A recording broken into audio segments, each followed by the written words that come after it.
Good afternoon.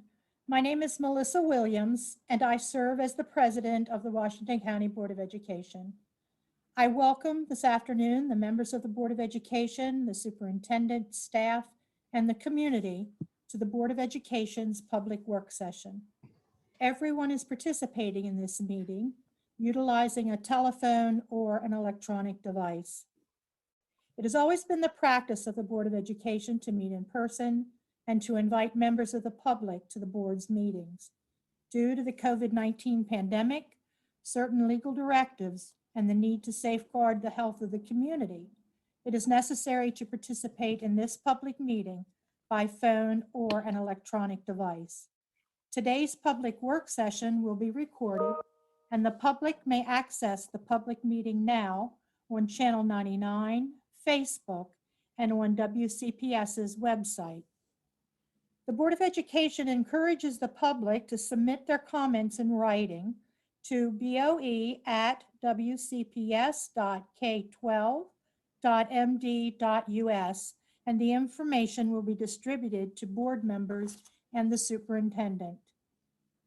So at this time, I call to order this public work session of the Washington County Board of Education.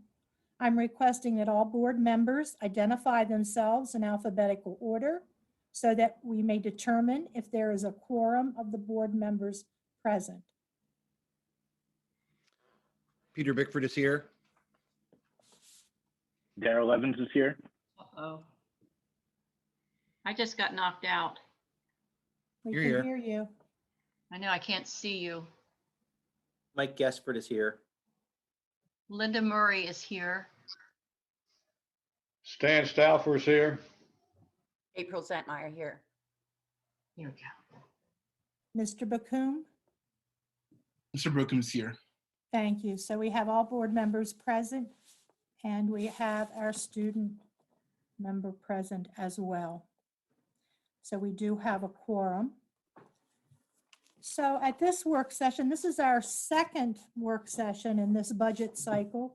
We're meeting to discuss and hear a presentation of the superintendent's FY 2022 recommended budget.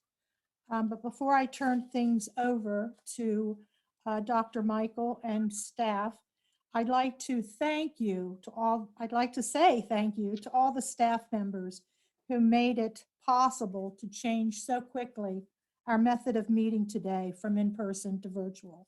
Your flexibility and your attention to details are so very, very appreciated. So thank you, staff. So Dr. Michael, at this time, we'll turn things over to you and your staff. Hey, thank you, Mrs. Williams, members of the board.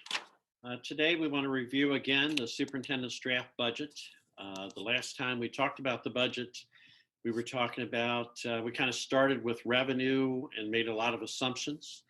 We're not much further along in the process than where we were in December when I shared the budget. We are going to flip the order of how we're going to go through the budget. So it'll be a brief review of exactly what you saw in December. I haven't any additional changes to the budget as far as expenditures. We do have a few unknowns known at this point, or we think we know known at this point, but they're all subject to change, I guess. So we're going to start with expenditures, then we're going to talk about revenue. We'll talk a little bit about, if there's any grants or things the board wants to know about, and certainly respond to your questions.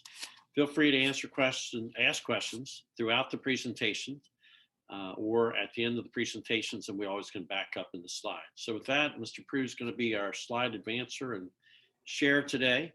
So our first is a cover slide of the budget. And Jeff, if we could go to the second slide, please. I think it's important for the public and for the board to look at this budget. People have a challenging time recognizing, sometimes I do as well, how large our budget is. We're talking about a $300 million budget approximately. So we're going to be talking in big numbers, just simply because of the sheer size of our organization. Well over 3,000 employees, part-time employees takes us well over 3,000. An operating budget of $300 million, a capital budget on top of that, an enterprise fund on top of that with food services, and then obviously restricted grants and things like that. So we're talking about well in excess of 300 million, but in general, as we're looking today, is only the operating budget we're talking about. So we're going to review our expenditures. They're broken up into the 5 categories that you see here. We're going to go through each one of those. And the part I want to really note to the public and to the board and to our funding agencies, this budget reflects almost right on the nose a 2% increase. So that is a very small increase, even though we're talking about big dollar numbers. The percentage of our increase in this entire budget reflects a 2% increase. So as we look at our first category, we got to go back and look at our FY21 budget. That's the budget that we're in currently. I think you went one slide too far, Jeff. So as we look at where we are right now, we need to make some adjustments, which always happens. Again, a budget is simply a plan of what you plan to do. And then you kind of get into what actually happens throughout the year. So the items that we want to be able to maintain in the current budget, the year that we're in right now, that we've had to make adjustments to, we added a full-time psychologist. In doing so, some of that money was lowered from contractual services, and the other half of that position needs to be added to our ongoing budget for a 0.5 increase of school psychologists. Last year in our budget, we had 3 custodians we wanted to add because of the square footage increase at Sharpsburg and South High, or increase in Sharpsburg and the UIP. And that increase we weren't able to do. Throughout this year, we've made some adjustments, and we've moved a part-time person from South High to Sharpsburg to cover the additional square footage. We want to make that position whole. So we want to add a little over a third of position of a custodian to make that whole. The last bullet on this slide references Title I. Historically, we've always put our lowest expense teachers in the Title I grant to get as many teachers as possible out of the Title I grant. The federal government's looking at our grants differently. They want to ensure that all Title I schools have senior teachers. So what we've done is reflected senior teachers in our Title I grant as they're listed by person and their qualifications and their years of service. In doing so, we put more expensive teachers into the Title I grant. And to balance that out, we've transferred less experienced teachers, which are less costs per teacher, back into the general fund. So 3 teachers, it kind of washes in money. It washes in net positions to the school system. This is not an addition of 3 K-5 teachers. This is just transferring money back and forth to reflect the way the federal government wants to have Title I reflected. Also, one intervention teacher is going to reflect back to our operating budget instead of in the Title I budget. We are transferring 1 elementary assistant principal, that's why that's in red, from our operating budget to the Title I budget that it qualifies for. Now, all that sounds a little complicated, but all those transactions, those 3 bulleted items, amount to a $57,000 increase in expenses to our operating budget. So a significant amount of money, $57,000, but a very, very small amount of money when we're looking at a $300 million budget. So as we look at grant adjustments, we did have our readers grant that we were hoping the federal government was going to renew for 5 years. We got word some time ago that that was not going to be renewed. We were spending about $1 million a year out of that grant. We've looked at just a portion of the grant to continue and pull over into the operating fund. That grant will end on June 30th. The money will be exhausted. Again, we've had that money for 3 years or a little bit more. So the amount we want to pull over into the general fund budget is $442,000. This again buys us nothing new. So that first slide, there's nothing new to Washington County Public Schools. It's just paying for what we currently have and how we're operating today, including how we operated with Title I.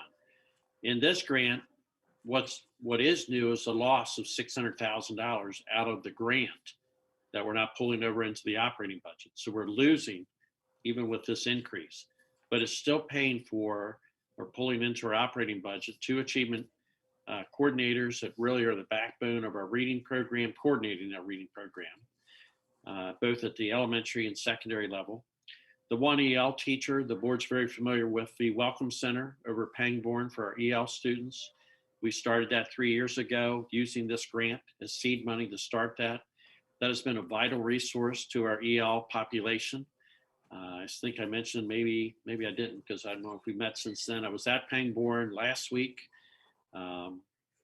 Talked with our reading specialist over there, and she had enrolled, I think it was 9 people in the last couple of days over there at their Welcome Center. So that is a constant resource for our EL population here in Washington County.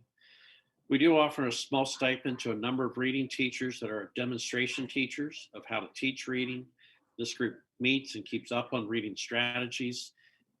And again, they have people come and visit their classroom right now virtually, but in the past, we've had people come and visit them in person. Hundreds of people visit them cumulatively. And we wanted to be able to maintain that. And then lastly, from this grant, we want to be able to maintain our pre-K library. So you're aware of the last 3 or 4 years, we've been able to give 50 books to every incoming pre-K child. Sometimes we give them all at the beginning of the year. Sometimes we give them a couple times throughout the year. But we're trying to build a home library for each one of our pre-K students as they enter. A lot of research on how many books are in a home and what happens to the reading ability of a child based on the number of books in the home. So these are obviously books that primarily are for early, or they're all for early age children. So we're very excited about that program, and we want to see it continue. So the total of pulling all that into the general fund is $442,000. Again, this doesn't add anything new to what we're offering here in Washington County Public Schools.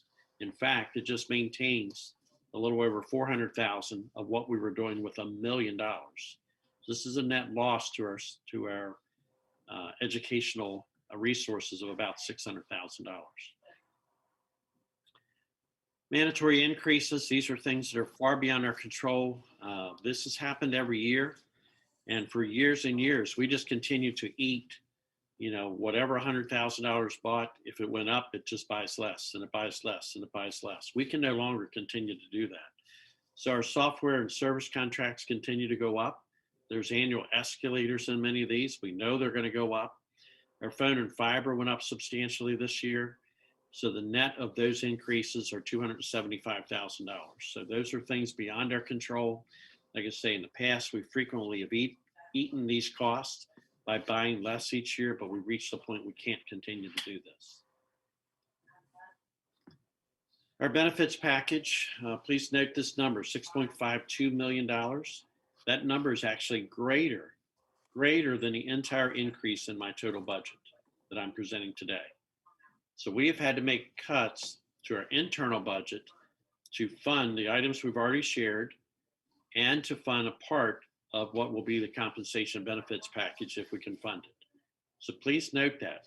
Most budgets go up from a starting point. Our budget, we've already made a substantial number of cuts to make the benefits work, to make the reading program slide in, to make the inflationary factors slide in, to make the adjustments to the current FY21 budget. In this number, it reflects the increase in minimum wage, which will occur again next January. I'm not the expert on the numbers. I think we just went to $11.50, or did we go higher than $11.50, Jeff? I don't know if you know off the top of your head. And I know it goes up again next January. So we've had to compensate for that increase in minimum wage. We also are reflecting in this over a $350,000 pension increase cost as a result of previous raises. We have to keep up with the pension cost match as required by the state for that. And then a salary resource pool, including the related benefits, FICA, and all those things that come with the salary resource pool are also reflected in this number. Unfortunately, no, this is still fortunate part. There's another number that I even get confused on, this $1.3 million number. You're going to see it show up in the negative again. But this is our budget adjustment. So this is how our budget doesn't increase when you add up the inflationary costs, that fiber and those things, and when you add in the reading program, when you add in the salaries and all those things. The reason it doesn't go add all those up is because we've gone into our internal budget and we cut 1.3 million for our internal budget at this point to make this budget reflect as least cost increase as we possibly can. All right, we'll move forward now with the summary of the expenditures. So as we look at this, that first line is at $57,000. That made that half of psychologists whole, that partial custodian hole, and a transfer back and forth in Title I hole for an increase of $57,000. Our grant adjustment, again, this is the reading coordinators pulled over, our reading stipend, the pre-K book, the pre-K books, and the reading support that we have there is about $442,000. That is of about $1 million that we were spending. So while it's an increase to our operating budget, it's a 600th. I could have pulled $1 million and easily justified that as an increase. We only saved $442,000 of that grant to be pulled in here annually. The mandatory increases of $275,000. Again, the fiber, the contractual services that are increasing, the compensation package of 6.5, again, for compensation, minimum wage increase, the pension costs. Then we went in our internal budget and reduced another 1.35 million. Much of this was turnover credit. So it makes our net increase that we need to fund the superintendent's draft budget of $5.9 million. So we did this last time in December. We wanted to point out what is not in this budget. So what's not in this budget is pandemic academic recovery money. Fortunately, we've been anticipating that we would get some federal money to support our academic recovery. So we're going to rely heavily on that money. It's been identified in the paper. The dollars so far from the feds is just short of 25 million. Again, we didn't put this in our general fund budget because I didn't think we could afford it at this point. It's a very necessary expense. And while 25 million sounds like a lot of money, it's less than 10% of an annual operating money, and it goes across for the next 2.5 years. PPE is not in this budget. Again, we can take that out of the grant for the time being. A key concern I have in this budget, there's no contingency positions. And, it's always difficult to determine exactly how many children are going to show up in each school by each grade, know how many teachers you need in every grade. And with the pandemic, we have a whole disruptive year of any type of pattern of what's going to occur. It's certainly possible that during that first week or two of school next year that we'll be transferring teachers. We'll reshuffle the children that they've been assigned, assign them to other classes, and move a teacher to another school is how we'd have to account for these contingency positions. We didn't add any EL teachers, English language learners. We've seen our EL population spread out across the entire county, which is making it more challenging to support them with teaching staff. We are down 26 students, I think, this year in our total count, but we do estimate that a substantial number of people that didn't show up this year, some of those could be our EL students. So I anticipate we'll be up in EL next year compared to 2 years ago to next year. But there are no teachers in this budget for EL positions. One of our goals has been to expand our counselor and social worker positions. There are no positions in the general fund budget. We have been slated for another concentration of poverty grant. So we will pick up at 2 schools, Hickory and Eastern Elementary. We will pick up the potential of a counselor or social worker at each of those schools. There are a number of financial reporting pieces coming with Kerwin, where a lot of money has to be traced back to how it was spent on individual students. This is going to be a substantial amount of financial tracking. We should have added at least an accountant into this budget, or at least some additional support, including at the school level, which you see in that next line, the school clerical support to help track how Kerwin money in particular, blueprint money, is being spent on each individual student, how it's traced back to the school. We have no resources in this budget to support that. Obviously, maintenance continues to be a concern of mine long-term.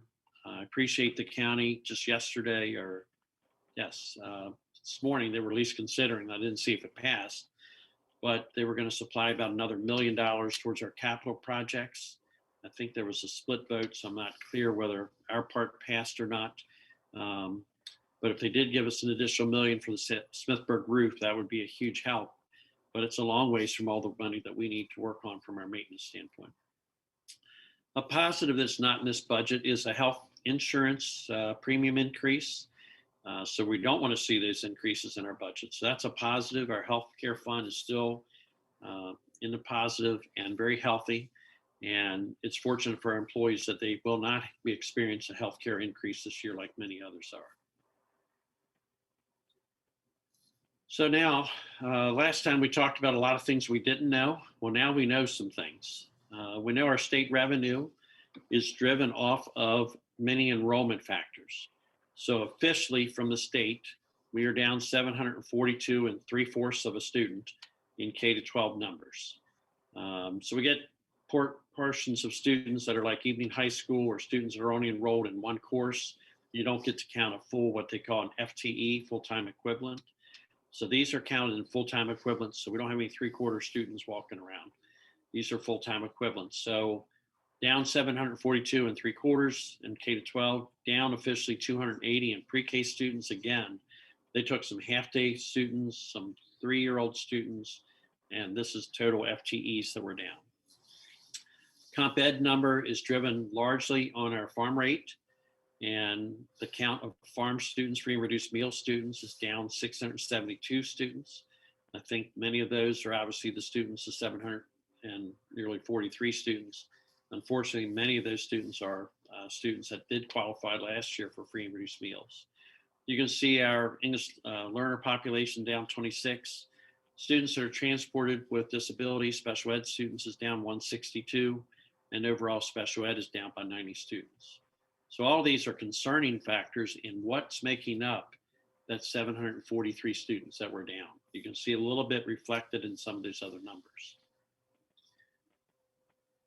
So how this translates into money, unfortunately, it translates into a negative 1.3 million for Washington County Public Schools. So when they look at that K-12 number, the fact that we were down and down in all those other factors ended up being a substantial down. But then the governor did have an offset of 7.6 million for Washington County in what he's describing as a hold harmless grant. And we'll show you a little bit more about that in a later slide, but that nets up to a negative 1.3 million coming from the state this year over our current budget situation. We had estimated that to be, I think, a $1.88 million positive, but it turned out to be a negative 1.3 million. So we're looking at a pretty substantial swing, I guess, of over 3 million in state swing positive to negative. So that's a substantial hit here to us in Washington County. So locally, what we know is that our county's been identified again with this educational effort number. I'll avoid the terminology that's actually in the COMAR language, but how they calculate that, they look at local wealth per student. In our case, it was 6.5%. We increased our local wealth. Now, some of that is because we reduced the number of students. When you reduce the number of students divided into the same wealth, it would naturally go up. In this case, it went up 6.5%. Statewide, enrollments are down statewide. So that may account for the 5.5% increase statewide. Washington County increase in wealth per student greater than the average across the state. And the way they do the educational effort is the lesser of the local increase in wealth per student, the average increase in wealth per student, or a flat %. In this case, our educational effort number for the county will be a 2.5% multiplier times last year's enrollment figures, and we'll show you that number in just a minute. So the educational effort adjustment to the county, they'll be required by law to increase that by $2.58 million. So that's the educational effort. That's one thing that we know for sure. We also know if nothing changes at the state level, that we're down at 1.3 million, if nothing else changes at the state level. So again, as we look at our locally, our decreased enrollment and pre-K is not funded locally. We're assuming that the county will hold us harmless, meaning they will give us the exact same amount of money as they did last year, which is right around $103 million. So that zero is not zero money. It is zero based on our FY21 money, and we're counting on that being the same as last year.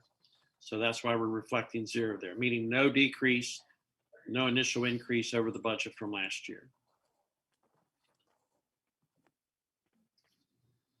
We know to balance the superintendent's draft budget, we would need an additional 4.95 million above the low effort number, the educational effort number, above holding us harmless for the decrease in students. We would still need an additional 4.9 million to balance the budget.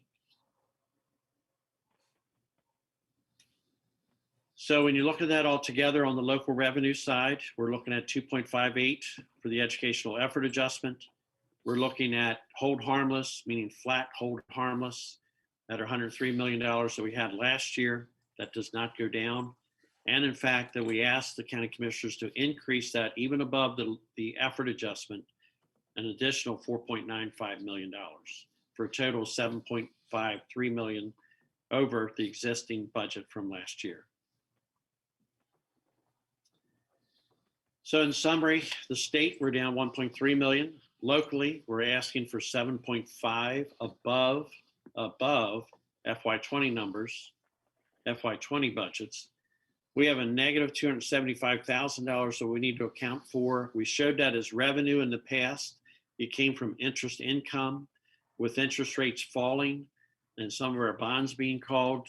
I might not be the right terminology. I might have to have David or somebody correct me, but we're down $275,000 from what we count as revenue from interest earned. When we add all that together, the increase in our budget is $5.9 million. So I started out with 2% expenses of 5.9 million. I showed you where we would need to get various sources, particularly relying heavily locally, and to reflect this 2% increase in this budget. So our 2% revenue, 2% expenses actually equal each other at $5.9 million. Again, a 2% increase, not an 8, 10, 12% increase, a 2% increase reflected in this budget. So now we get to a little bit more confusing part. There are any number of ways this could play out. And this is new information for the board a little bit. So as we look at this first scenario, to fully fund the budget that I presented you, and obviously it'll have to be adjusted with any changes the board might make.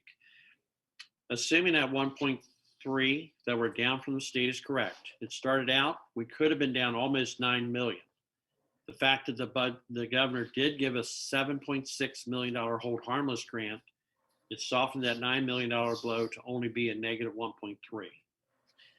When we looked locally, we're looking for 7.5 million. That's made up of that educational effort of 2.5 million. It's assuming we're held harmless. In other words, given the exact same amount of money as we were given last year. And then the county commissioners given us an additional 4.9 above last year's money and above the educational effort number. It assumes the loss in interest income. That's at 5.9 million or 2% increase in the budget. Another possibility that could happen to our budget is the state money remains the same. Nothing changes there. And the county does hold us harmless keeps us at that 103 million. They're required by law to give us the 2.5, but they don't give us any money above that initial request. So that goes completely to zero. If that happens to be the case with our interest loss, our total net new money over last year would be $995,000, or 1/3 of a 1% increase to the total budget. This would be devastating. You saw any number of things that are almost automatics that have to occur. This probably jeopardizes potentially, our support for raises and things like that, or in order to give the raises, there's going to be a substantial amount of cuts to get us back to, the equivalent of that 5.9 million. We've got to get balanced. There's also another scenario as we look out here. If the county doesn't hold us harmless, the hold harmless requirement from the state is contingent upon the county holding us harmless. They need to give us the same amount of money. It says the same amount and more. So we've assumed $10 in this $10. That 2.58 at the top, the 310 at 10, we've added on $10 to make the more over last year's budget. The county could meet maintenance of effort by giving us 3.5 million less than they did last year. The amount per student times the cost per student, because we have less students, would result in a negative 3.5 million. If the county chose to do that, the state would no longer honor the hold harmless grant, and we lose that 7.6 million, which makes our net from the state a negative almost $9 million. When you sum up the total of this scenario, we end up 10 million in the hole over the current operating budget, for a 3.43% decrease in the current operating budget. So those are three possible scenarios that could happen. Obviously, on the local side, when we look at that additional local funding, the number could be anywhere between 0 and 4.9.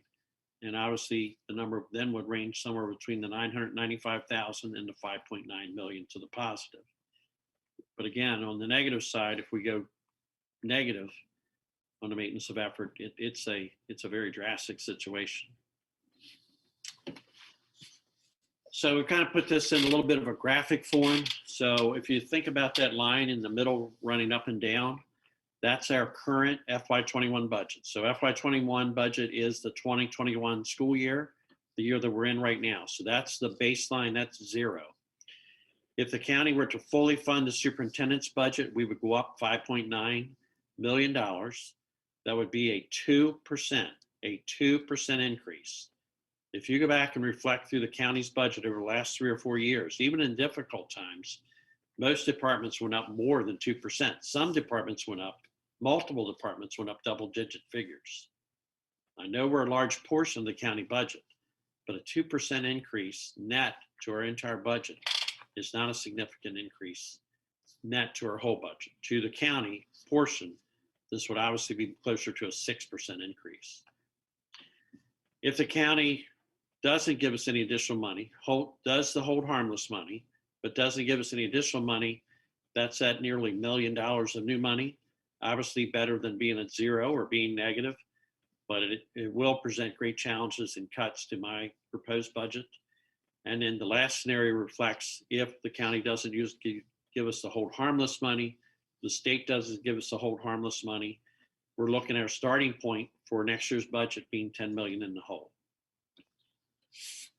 So I know I've been doing a lot of talking here. I did want to mention 2 other grants because this all gets confusing with the federal grants and other things. The governor did give a one-time $4.5 million supplemental tutoring grant. So on that one slide, what I said, what's not in the budget, things for summer school, after school, before school, supplies, materials, busing services, whatever it would take to support students for tutoring, those types of things. The governor has supplied a $4.5 million one-time grant. That money cannot be included in the operating budget. If you do include that in the operating budget, you're going to reflect a funding cliff after 1 year that you would have to make up as well. But it does give us some assurance of where we would get money for tutoring and supporting our students with the challenges here of COVID. I mentioned earlier that we'd be able to pick up a counselor or social worker in Eastern Elementary as well as an RN at each of those schools. That would come out of that concentration of poverty grant. Right now we have 5 or 6 of these schools identified, and this is adding 2 more. And the goal of Kerwin is to continue to add, I think, to all schools that are above 50% farm rate. So hopefully we'll see this as reoccurring money. That second number is reoccurring money. I just want to make the board aware of those 2 numbers, but these are restricted funds. So these aren't part of our operating fund in any way. So I just want to make you aware of that. And with that, we'd be glad to answer any questions.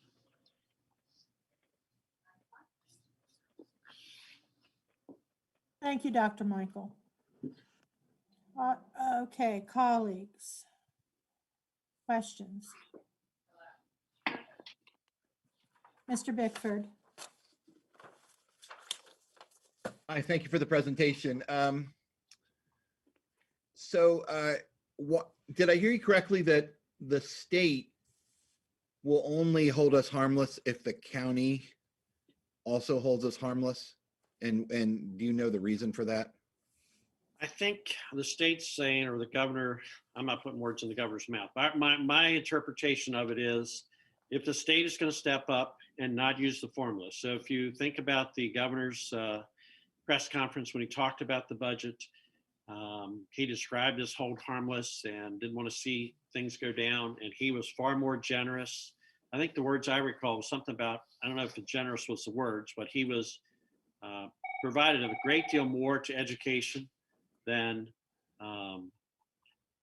what he's required by law to do. So required by law, he was to follow the numbers, and you saw all our numbers that were down. So had he followed those numbers, we'd be down $9 million or $7.6 million. He wasn't counting pre-K. They didn't do hold harmless in our pre-K numbers, what happened. And that's why we're down 1.3. Had he held us harmless on pre-K, we'd be exactly at 0 for the state with our declining enrollment, where normally you would go down.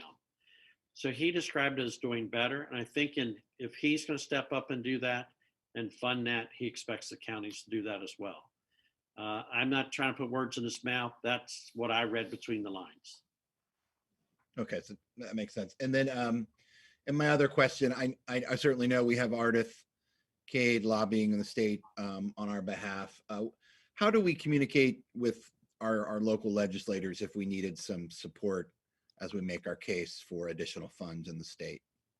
Well, obviously, Artist's a big player in that. Our local delegation will be a big player in that. We're all watching what's going to happen with, veto of Kerwin and the override of that and where additional resources would come.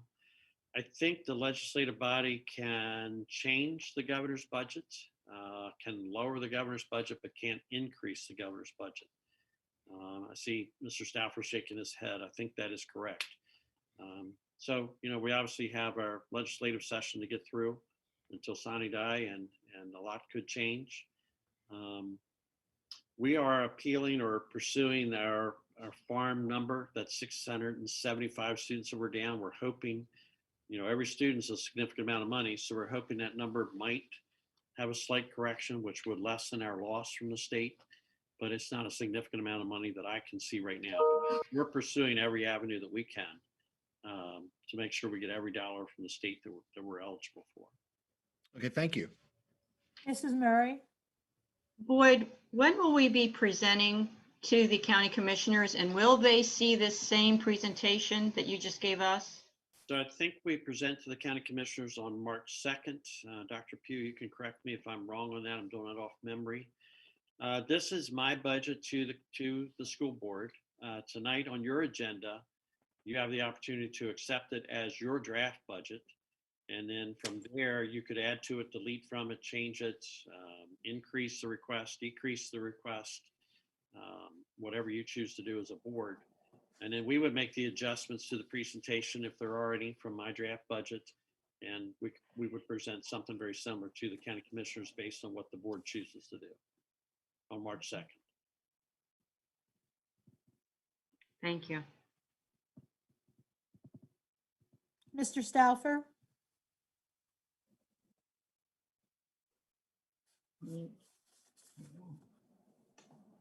Boyd, what's your contingency plan taking the worst scenarios? I mean, there's no way to cut $10 million. So let's take the other scenario. What would you recommend cutting? I mean, I don't know what we could cut. I mean, it's going to be difficult if our increase is only $1 million. I mean, we would look, again, this is where you create a funding cliff. This is economics 101 that you don't do as a superintendent, but you can buy yourself some time. We could look at that 25 million from the feds, and we might see whatever qualifies over there. So the PPE materials, our tutoring, some things like that, slide summer school over there. But those 2 years are going to go by in a blink, and we'll be at September 2023. And all of a sudden, if you take those things out of your budget and create reoccurring costs with them, you just create a funding cliff. So I'm concerned about that. Assuming we get that middle scenario, it's either limited raises or no raises. And then that might have to be done because we're 87% people. We'd have to look at those types of things. We could cut back on something like maintenance or something, but again, long-term, how do you get that money back in your budget and make that work long-term? There's other things we just have to take a hard look at and just see what, you only do it by making other choices. But we certainly can look at whatever we can do.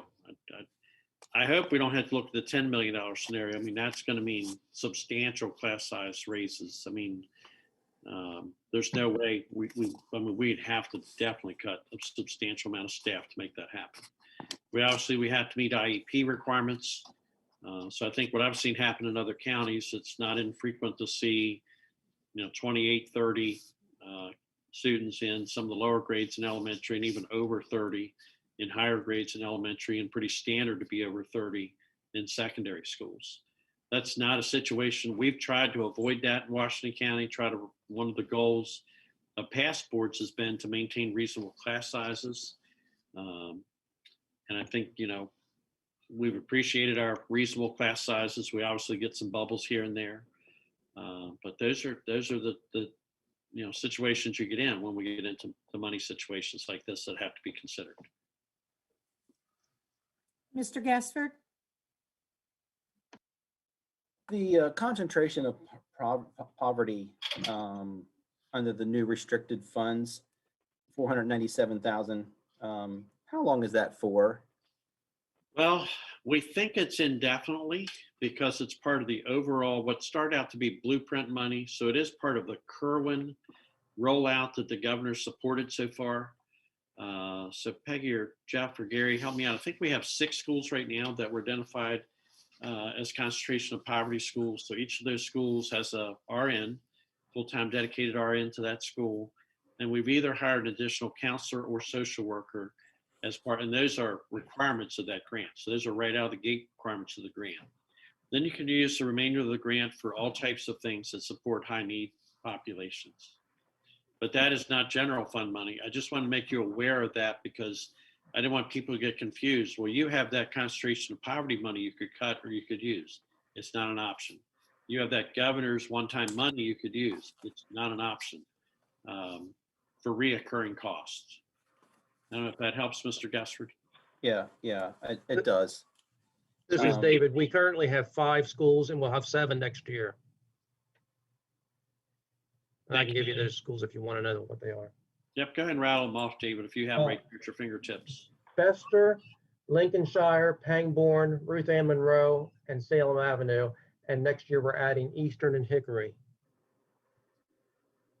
You can see it's by farm rate. If you look at our farm rate, it goes almost right straight down highest, working its way. I think the goal is every school above 50%, I think, is supposed to be identified as a concentration of poverty school someday. Phases in over a whole period of years, unless something changes in the legislation, we do think this money is reoccurring. So right now we have money set aside in the savings, basically of 6 million some, I believe it is. Would that be part of the money that you'd have to use to make up the difference if we would go to worst scenario with no raises? Again, you could use some of your fund reserve to fund the operating budget, but the danger there is it goes 1 year. So if you backfill the whole, let's say we took the whole fund reserve, David, start looking up what our fund reserve balance is. We have $5.2 million unrestricted. Okay, $5.2 million is not dedicated at this point. If you were to roll that over into your operating budget, it helps for 1 year, but then you immediately have a $5.2 million negative the next year. That money doesn't reoccur. You could choose to take $1 million of that for 5 years and hope for better times, or $2.5 million for 2 years and hope for better times. But I'd be very cautious in doing that. You could reduce. That pretty much limits you to just cutting staff. Going back through the budget and a little bit here and a little bit there, but it will affect staff in the end. It's the only place we have big numbers if we were to fund the compensation package that I proposed. And I'd certainly like to be an advocate for that. I think our staff has gone a couple of years here now with limited raises. We did get the opportunity to raise particular teacher salaries that one year as part of the Kerwin money.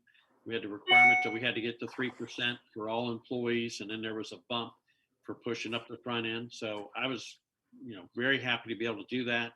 This past year, to only offer 1% to ESP to administrators and the teachers, in probably the most difficult year in the history of the school system.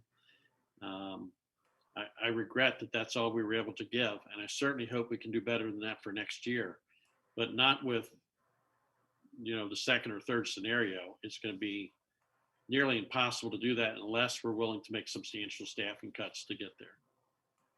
And it might be a trade-off and an alternative to do. I'd really like to see us fund what I put in the budget for the compensation package. Colleagues, any other questions? Yeah, I have a couple. Mr. Evans? Thank you, Dr. Michael. Obviously, this is a very difficult time in a normal year, let alone a year like this with all the uncertainties we have. So I know you and your team put in a lot of hard work, so we certainly appreciate that. You talked about the decrease in enrollment. Is this budget, correct me if I'm wrong, based on if none of those students were to return, and that's kind of what we're planning for right now? So what happens, Mr. Evans, is the state funds you on your previous September 30th enrollment. So Okay. there's like 3 different target dates. So September 30th enrollment is your enrollment number that they use to fund the following budget. There's an October date, Mr. Prue, October 31st, there's an October 15th, that's their farm rate number. So that's where we get our comp ed money based on our free and reduced meals rate. There's a November-ish date, I want to say, for English language learners. So they pulled that number for English language learners. I think they do our pre-K number off of September 30th enrollment. So the state takes all that information. So what happens is you're always trailing a year on your support from the state and from the locals, because the locals are doing it by pupil. It's a certain amount per pupil. By law, they have to maintain that certain amount per pupil. I know locally there's concerns about raising that amount, but if that amount never goes up, you never account for inflation, never account for inflation. So what's happened is historically we've gone up, and we've had a couple of years we've drifted down, and you take a little bit of a hit here and there from the state or local. Sometimes something else will help you. But this year with COVID, across the state, I think they're down 35 or 40,000 children. So we're down 745, 742 and 3/4 children. And when the state looks at that from September 30th enrollment, runs their amount per student, we end up with a lot less money. The governor being able to do a hold harmless with our K-12 number has made us whole. If the county does the same, it'll keep us whole, but it doesn't really support us going forward. And that's really what we're looking for. Right. So yeah, because I'm sorry, go ahead. Yeah, it's always chasing. If you're a growing county, so in whenever that was, 2004, 5, 6, 7, we kind of had the housing boom and we were growing. We were always chasing the money. We'd get 500 children, but we wouldn't get the money until the following year to support the staffing that you need. So if you're kind of a growing county, you're kind of always chasing the expenses occurring this year, but your money's not coming till next year. If I'm making any sense with that.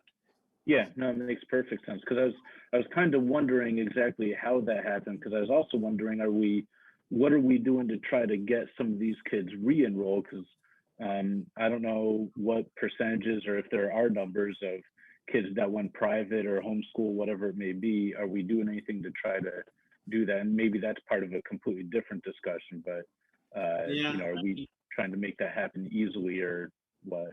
We're hoping, and this is statewide, as I've talked with other superintendents, and maybe as some of our other senior staff members have talked, we think it's going to self-correct itself unless you're a declining enrollment county. You might not see as many children come back, but we're pretty flat. We're growing slowly. So I think we'll see most of those students return. I'm very concerned that a significant number of our students were free and reduced meal students. I'm concerned that it's a chance that some of the students were EL students, and you just don't want this connection to the world in your household or whatever with the internet and virtual learning. this whole year has required a substantial investment from parents, and not everybody's been able to do that in the same manner. I do think some people sent their children that could afford it to go to private school or made great sacrifices to send their children to private school. I do think those children will return, but it's possible they won't. Some students have gone on home instruction. We've seen our home teaching. We have seen a substantial increase in that. And we do have a strong population here in Washington County of students that are on home teaching. But I think the majority of those students will return. It is part of that, without contingency teachers, it is going to be a wait and see. Will they come back evenly? Even if we don't get them all back, will they all come back evenly across all the different schools? So we're guessing that they will pretty much come back. But to your point, Mr. Evans, we are encouraging children that are out there. We're at meal sites. If your child's not enrolled, have your child enrolled. We're already starting to push our pre-K,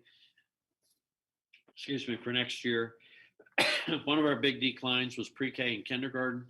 So we think many parents that had to pay for childcare, that had their children in a licensed daycare that was also an instructional daycare, they just chose to do that instead of do childcare and kindergarten. So those students will have to come to school in first grade or go on homeschooling or go to a private school. So we think we'll pick up first grade, kindergarten, and pre-K substantially. Okay. That makes sense. And then the last thing is, this kind of goes back to some of those required funds, especially on the phone and fiber connections that you discussed. Obviously, it's, like you said, a small percentage of the overall budget, but those are pretty high numbers. Is that replacing equipment, or is that new equipment we're adding? There's no equipment there. Those are all service contracts. So it includes so when you have various types of software, and obviously our software we're buying for 23,000 children and 2,000 and 3,000 staff members. If that goes up 1% or 2% as an escalator, it compounds very quickly. Our fiber service, and I'll call on Mr. Prue or David or someone to jump in here. I think some of that went up $50,000 as we've increased our bandwidth and our requirement for services.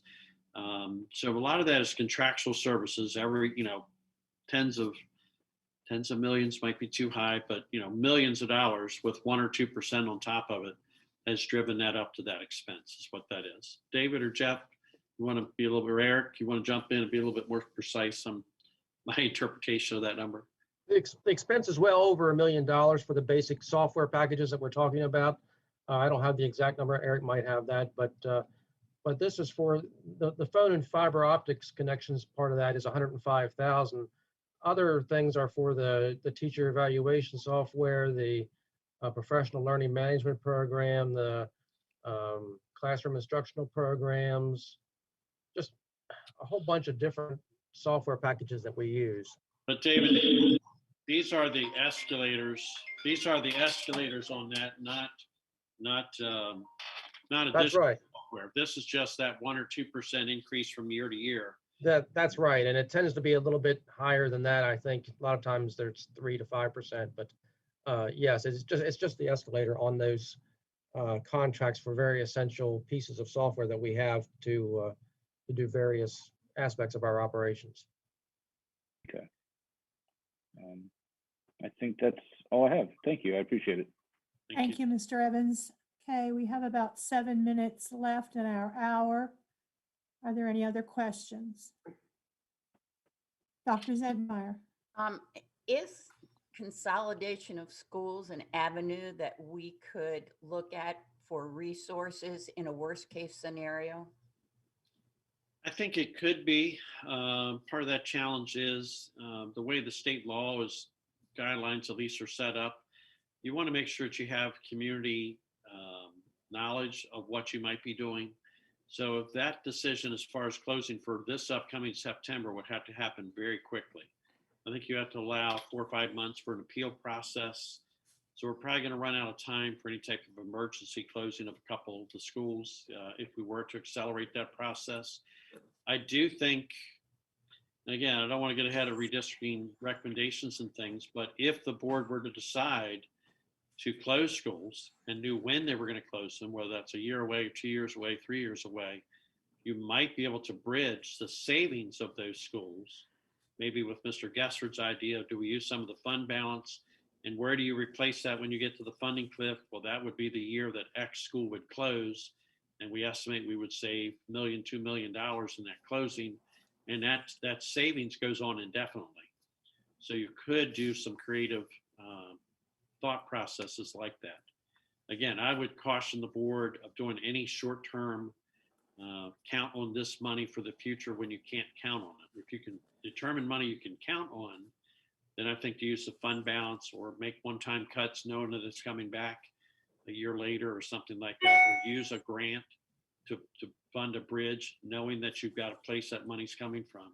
Those would be wise financial decisions, but without knowing how that funding cliff's going to be filled a year or two out, I think we're creating an awful big crisis if we count on one-time money. But to your point, I mean, we can do some estimates on some of these various building potentials. I mean, it's substantial.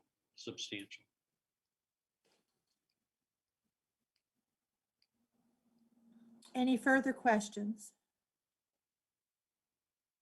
Last call for questions. Okay, as Dr. Michael said earlier in the hour, we do have an action item on our business meeting agenda this evening, where we will discuss the superintendent's budget and vote to adopt this budget as the board's budget or to offer suggestions as to changes in this budget. So that happens at tonight's business meeting. So if there are no further questions or comments by Dr. Michael or staff, we'll adjourn. Okay, I don't see any hands, so we'll stand adjourned, and I will see everyone at 3:30. Thank you, Dr. Michael. Thank you, staff. Thank you, colleagues. Thank you.